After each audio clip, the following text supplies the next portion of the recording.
Je voudrais me servir pour cet essai que nous faisons maintenant. C'est un roman admirable, d'un auteur admirable, qui s'appelle, l'auteur s'appelle Rumer Godden, c'est une femme. Elle a grandi dans les Indes, elle était toute petite fille, exactement dans les endroits qu'elle décrit dans ce livre notamment. Et le roman s'appelle Breakfast with the Nicolaides, ce qui veut dire le petit déjeuner dans la famille des voisins. Avez-vous des questions à me poser sur, sur le personnage d'Émilie, que fait-elle, qu'aime-t-elle, en quoi croit-elle, enfin? Ben voilà, Émilie est une petite Anglaise transplantée dans les Indes et elle se doute qu'il y a quelque chose dans la civilisation indienne, dans l'âme indienne qui l'attire. Oui. La mère déteste l'Inde. Émilie aime l'Inde. Voilà le conflit. Voilà le texte. Mais non, ne le lisez pas tout de suite. Oui, si vous en avez envie, mettez votre pouce dans la bouche. C'est très bien, ça ne me gêne pas. Non, allez-y, voilà. Tout à l'heure, il ne faudra pas le mettre dans la bouche quand vous lirez le texte. Il faudra lire le texte sans aucune idée préconçue. Pas plus de pouce dans la bouche que de sentiments, que de rien. Enfin, mais nous n'en sommes pas encore là. Avant, je veux vous préciser la situation elle-même, la scène. Voilà, toute cette scène est à propos d'un chien. Émilie avait un chien. Un matin, la mère d'Émilie, qui s'appelle Louise, s'aperçoit que le chien a une attitude étrange. Mord les meubles, bave, souffre, hurle, essaye de se sauver dans le jardin, tourne en rond. Elle en conclut que le chien a la rage. Elle ne le dit pas à Émilie, ni à la petite sœur, et elle les envoie prendre le petit déjeuner chez les voisins, les Nicolaides. Et pendant que Émilie et sa petite sœur sont chez les Nicolaides, elle envoie chercher un vétérinaire. D'ailleurs, pour ce vétérinaire, le roman est également un cas extrêmement important, car ce vétérinaire est un hindou. Vous savez que dans l'hindouisme, une des bases de l'hindouisme, c'est la croyance dans la survie, dans la métempsychose. Les hindous sont persuadés qu'après notre mort, notre âme vit encore et va se poser dans un autre corps. Si nous avons été bons, nous avons des chances pour que cet autre corps soit un corps noble. Si nous avons été extra méchants, il y a beaucoup de chances pour que nous soyons réduits à devenir un crapaud ou une mouche. Et alors, pour cet hindou, tuer un chien, c'est une chose effrayante. Néanmoins, il le fait parce que c'est un vétérinaire. Il veut adopter les mœurs anglaises, les mœurs nouvelles. Son devoir de vétérinaire est de tuer un chien qui peut-être, on n'en est pas sûr, qui peut-être a la rage. Il est tellement influencé. Le père d'Émilie est à cheval en train de surveiller ses champs, ses plantations agricoles. Il n'y a donc que la mère, Émilie, la petite sœur, et le vétérinaire. Le vétérinaire est tellement impressionné par la responsabilité qu'il encourrait si ce chien enragé mordait quelqu'un, que sans examiner, affolé, et sans examiner plus avant le chien, sur les dires simplement de la mère d'Émilie, il pique le chien et le chien meurt. Avant qu'Émilie ne revienne de chez les Nicolaides, on enterre le chien, on le fait disparaître, et quand Émilie revient, elle ne trouve plus le chien. La scène que nous allons essayer de jouer maintenant, si je sens que vous sentez le pouce dans la bouche, mettez-le, non? Il faut surtout être très détendu et ne pas jouer, êtes-vous dans la vie. Si vous avez envie de pouce dans la bouche, mettez le pouce dans la bouche. Si vous n'avez pas... Voilà, frottez-vous les mains comme ça, c'est très bien. Bon, non, voyez-vous, cette scène-là, c'est une scène qui exprime le fait que Émilie a compris. Elle a compris qu'on a tué son chien et que c'est sa mère. Et elle va le dire. Elle va le dire ce qu'elle pense. Vous voyez que c'est une scène très importante. Oui. Maintenant, nous allons commencer à la lire. Mais nous allons la lire absolument en nous interdisant toute expression. Je vous ai dit pourquoi peut-être déjà. Non, je vais vous le dire. Si, à la première lecture d'un texte, un acteur cherche à donner une expression, il y a toutes les chances pour que cette expression soit un cliché, soit une routine, soit quelque chose qu'elle a vu sur l'écran ou qu'elle a déjà fait, que ce soit quelque chose déjà utilisé. Ce qu'il faut que nous trouvions maintenant, chère Émilie, chère Gisèle, ce qu'il faut que nous trouvions, c'est le mystérieux mariage entre vous et l'Émilie qui est dans ces lignes. Et ce mariage, nous ne l'aurons que si vous arrivez sans idée préconçue. Si vous arrivez avec une Émilie déjà existante, nous ne trouverons pas la vraie Émilie. Notre boulot maintenant, c'est de trouver la vraie Émilie. C'est ça le travail d'un film.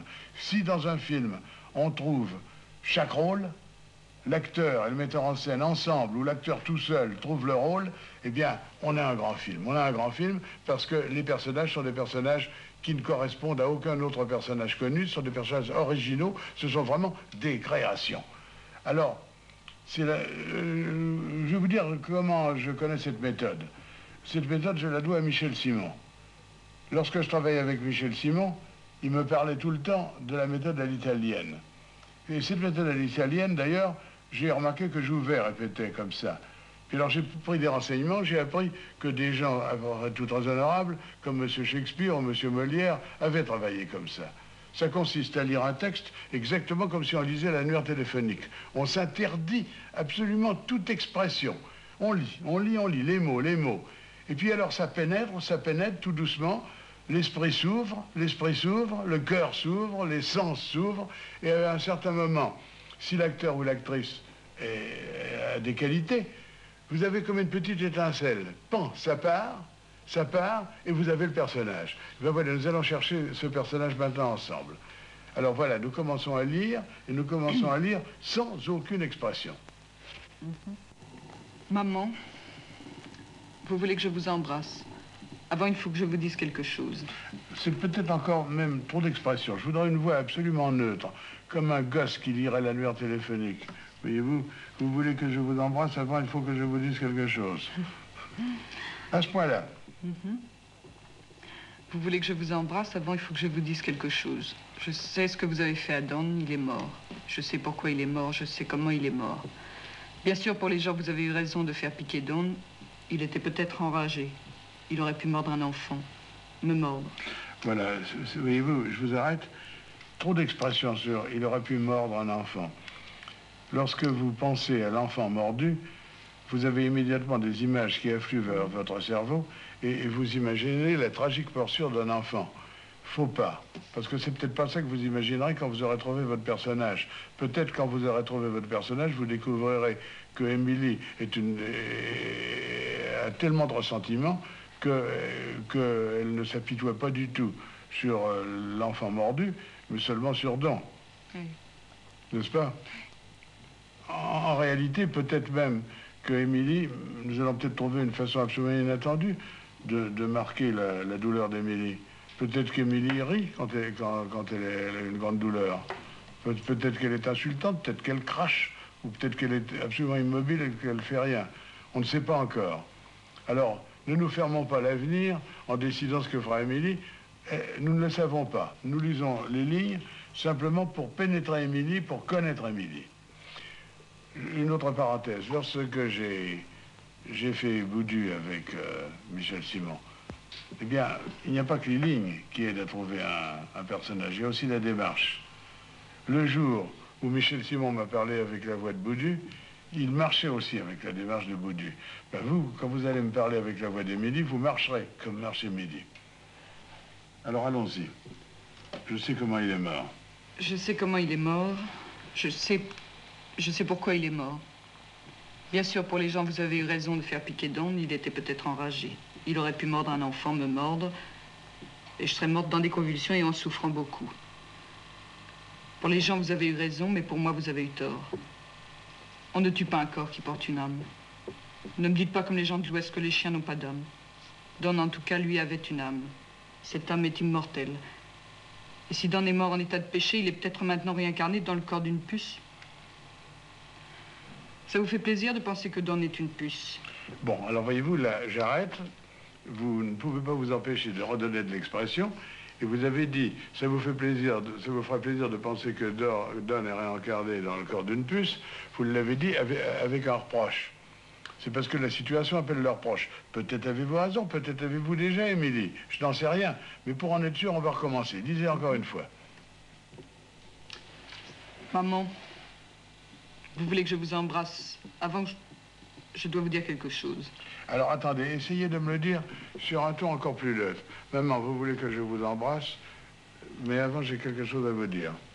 Quel est le texte? Je sais ce que vous avez fait à Don. Il est mort. Je sais pourquoi il est mort. Je sais comment il est mort. Bien sûr, pour les gens, vous avez eu raison de faire piquer dents. Il était peut-être enragé, il aurait pu mordre un enfant. Aussi neutre que ça. Maman, vous voulez que je vous embrasse? Avant, il faut que je vous dise quelque chose. Je sais ce que vous avez fait à Don. Attention, votre chose a eu... Le mot chose a eu un petit côté sentimental. Faut pas être sentimental. Nous ne sommes pas sentimentaux. Nous sommes vrais. Ou plutôt, nous essayons de l'être. Vous avez une petite intonation, là, mignonne. Oui. Faut pas être mignon. Soyons pas mignons, soyons forts. Vous voulez que je vous embrasse avant et que je dois vous dire quelque chose? Bien. Je sais ce que vous avez fait à Don. Bien. Il est mort. Il est mort. Il est mort. Vous le regrettez pas, il est mort. Il est mort. Alors allez-y. Vous voulez que je vous embrasse? C'est bien, je vais vous embrasser, mais en vous embrassant, je ne cesserai pas de me répéter en moi-même, je suis libre, je suis libre. J'ai l'impression qu'Émilie commence à venir. Écoutez, pour être tout à fait sûr, voulez-vous me redire les premières lignes? Pas d'expression, hein? Neutre. Maman, vous voulez que je vous Non, embrasse? votre maman est beaucoup trop sentimentale. Maman, sec. Maman, vous voulez que je vous embrasse? Avant, je vais vous dire quelque chose. Redites-moi encore une fois. Ça commence à venir. Votre violence commence à apparaître. Il faut qu'il y ait une violence énorme dans l'intérieur de cette petite. Alors, allez-y, maman. Maman, vous voulez que je vous embrasse? Avant, je vais vous dire quelque chose. Bon, très bien. Alors, pour la suite de ces lignes que vous connaissez maintenant, on va commencer à donner de l'expression. J'ai l'impression que ça vous arrange de vous lever, hein, là. Oui, j'ai envie. Bon, allez. Bouger un petit peu. Eh bien, très bien. Allez, maman, et puis vous vous levez. Je reprends le début. Oui. Maman, vous voulez que je vous embrasse? Avant, il faut que je vous dise quelque chose. Je suis la mère, regardez-moi. Avant, il faut que je vous dise quelque chose. Je sais ce que vous avez fait à Don. Il est mort. Attendez, attendez. Ça, c'est trop petite fille qui aurait à s'excuser d'avoir cassé sa poupée. Je sais ce que vous avez fait à Don, mais on l'a tué, c'est une chose affreuse. Faut que vous lui jetiez à la figure, avec haine. Tout à l'heure, vous avez eu, étant assise, on s'est peut-être levé trop tôt. Mais enfin, en tout cas, ça ne fait rien. Restons-y. On y est, on est debout, restons debout.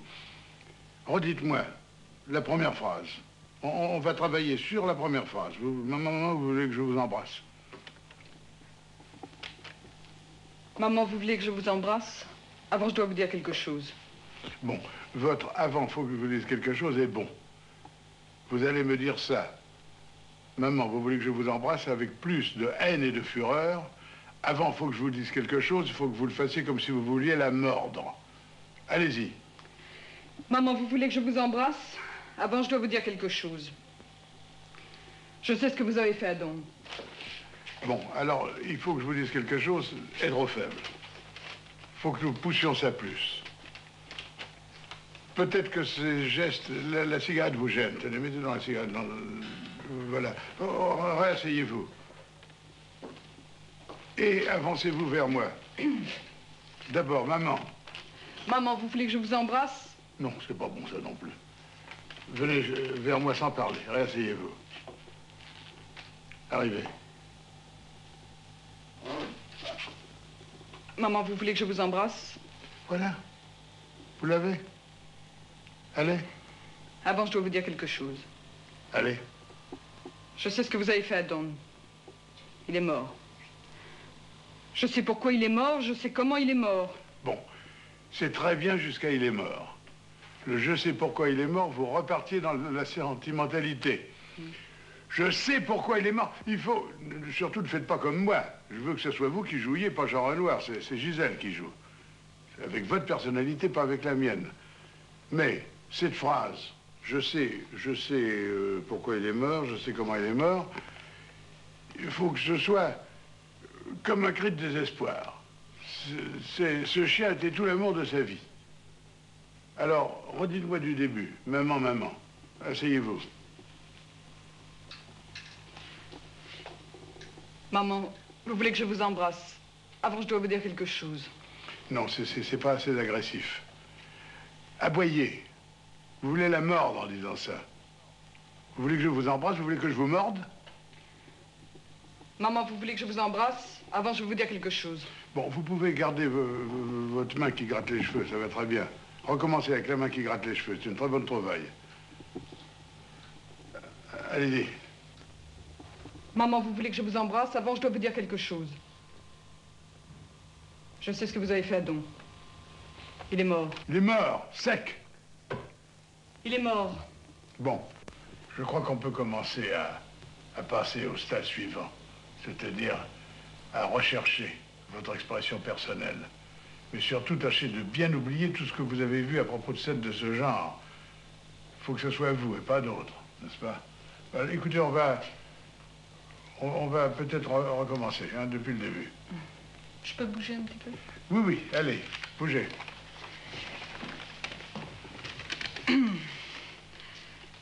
Maman, vous voulez que je vous embrasse?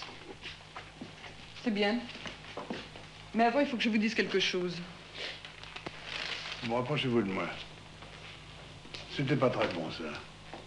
Vous avez retrouvé la faiblesse du début.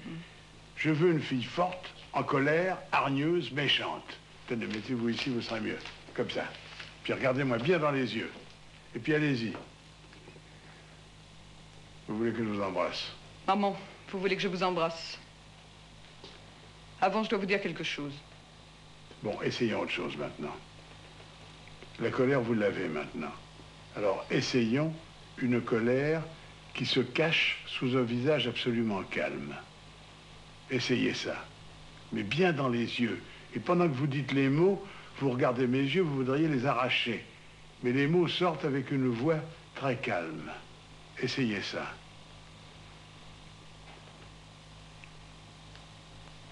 Maman, vous voulez que je vous embrasse? Avant, je dois vous dire quelque chose. Je sais ce que vous avez fait à Don. C'est beaucoup mieux. C'est beaucoup mieux. Redites-le encore une fois et je vous arrêterai là où une syllabe me semblera fausse. Allez-y. Maman, vous voulez que je vous embrasse? Avant, je dois vous dire quelque chose. Je sais ce que vous avez fait à Don. Il est mort. Je sais comment il est mort. Je sais pourquoi il est mort. Je crois que c'est bien. Je crois que maintenant, nous pouvons passer sur le studio. Alors, vous êtes à votre place, Gisèle? Oui? Je crois qu'il faut être... Écoutez, ne vous préoccupez pas de votre place, d'ailleurs. Ça n'a aucune importance, la place. Il n'y a qu'une chose qui est importante maintenant, c'est que vous n'êtes plus Gisèle Braunberger, vous êtes Émilie. Alors, Émilie, attention, nous allons tourner. Le clap, s'il vous plaît. Jean Renoir, 6 premières. Allez-y, Gisèle. Maman, vous voulez que je vous embrasse? Avant, je dois vous dire quelque chose. Je sais ce que vous avez fait à Don. Bon, très bien. N'interrompons pas, continuons à la pause de vue. Recommencez. C'est extrêmement bien. Ça peut être, sans être sentimental, ça peut être plus ému. Vous pouvez être plus bouleversé. Tout à l'heure, vous m'avez donné quelques mots dans lesquels vous étiez absolument, vous aviez perdu la tête. Il faut qu'on retrouve ça, Gisèle. Allez-y.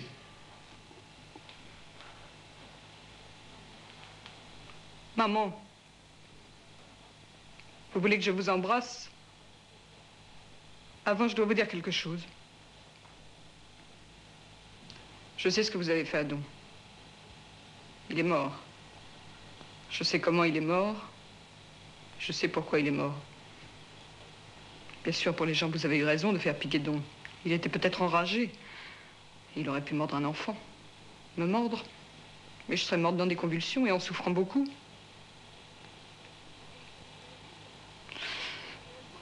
Pour les gens, vous avez eu raison, mais pour moi, vous avez eu tort. On ne tue pas un corps qui porte une âme. Ne me dites pas, comme les gens de l'Ouest, que les chiens n'ont pas d'âme. Don, en tout cas, lui, avait une âme. Cette âme est immortelle. Et si Don est mort en état de péché, il est peut-être maintenant réincarné dans le corps d'une puce. Ça vous fait plaisir de penser que Don est une puce? Pourquoi pas? Moi, cette pensée m'ennuie beaucoup.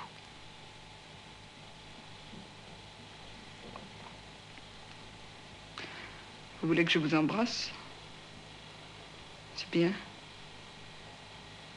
Pourquoi pas? Maintenant, je suis Émilie toute seule. Émilie qui s'en va toute seule. Sans personne. Sans vous. Je suis libre. Libre, comme si je pouvais m'étirer quand je veux. Étirer mon esprit aussi bien que mon corps. Je vais m'étirer jusqu'à toucher du bout de mes doigts les limites d'un monde nouveau. Un monde encore inconnu. Ce pouvoir inattendu n'a pas de limite. C'est peut-être ça qu'on appelle la liberté. Des tas de possibilités de force, de satisfaction. Aussi des possibilités de solitude. J'accepte la solitude.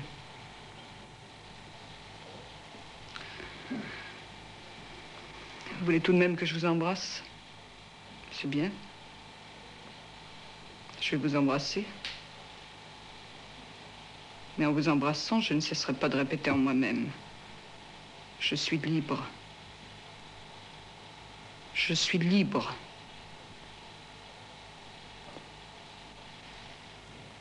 Voilà. Excellent. Non, c'est super.